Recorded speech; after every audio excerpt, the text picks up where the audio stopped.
সকাল সকাল আমি কোথায় চলে এসেছি বন্ধুরা, আমি এসেছি আমাদের দোকানে। কিছুদিন আগে একটু ঝড়ের জন্য আমাদের দোতলার উপরে সিঁড়ির রুমে টিন উড়ে গিয়েছিল, তো সেটাই ঠিক করার জন্য আমি আমার হাজবেন্ড চলে এসেছি।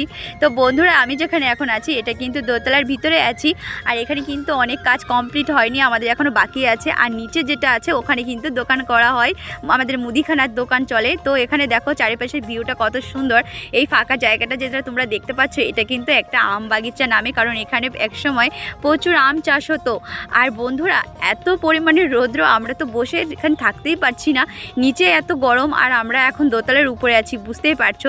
তো এখানে দেখো আমাদের গ্রামের দুর্গা মায়ের মন্দির, আর এই মায়ের মন্দিরের কিন্তু মাইকগুলো আমাদের এই দোতলার উপরেই, এই টিনগুলোর উপরেই রাখা বাঁধা হয় প্রতি বছর। তো খুব ভালো লাগে। তো আমরা কিন্তু এখন আর বেশিক্ষণ থাকবো না, এখানে এত পরিমাণে রৌদ্র যে আমরা থাকতেই পারছি না। কিছুক্ষণ হয়েছে এসেছি, তাড়াতাড়ি কিছু কাজ কমপ্লিট করে আমরা চলে যাই, আবার পরের দিন আসি, কারণ একদিনে এত রোদ্রের ভিতরে কাজ করে আমাদের পক্ষে অসম্ভব হয়ে যায়। তো বন্ধুরা, এই দেখো আমাদের বাড়ির দোকানের পাশে আরেকটা দোকান যেখানে কিছুই নেই, তার উপরে টিন সব উড়ে গেছে। তো দেখো সবাই রৌদ্র পেয়ে কি আনন্দে ভুট্টো নাড়ছে, তো আমাদেরও দেখে খুব ভালো লাগলো। আর আমরাও কিন্তু এই রোদে থাকতে পারছি না, এখন বাড়ি চলে যাব, আমাদের কাজ প্রায় কমপ্লিট।